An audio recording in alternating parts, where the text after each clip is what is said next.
মামা আরে মামা বহুদিন পরে পাইছি তুমি যদি আজকে আমাকে ছড়া না কও একটা ঈদের দিন উপলক্ষে ছাড়বো না তোমার একটা ছড়া কও বাবা গামছাই রে আছে রে ফকটনের টাকা কোন হইতে লাগবো সরা তো কোন লাগবো হ্যাঁ বাগনা সরা কোন লাগবো ও মামা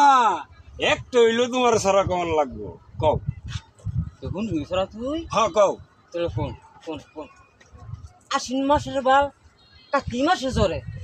আজকালের ছেলেরা না কতই কিছু না করে এই মো তাইলে তো বাবা এই মাইয়ারা কয় আজকালের ছেলেরা নাকি বাজে তাহলে বিউটি পার্লারে যাইয়া মাইয়ারা আটার মধ্যে দিয়ে গার জন্য সাজে হ্যাঁ হাসি তো বাবা যুক্তি আছে যুক্তি আছে বুঝি বাবা বাজারে যাবেন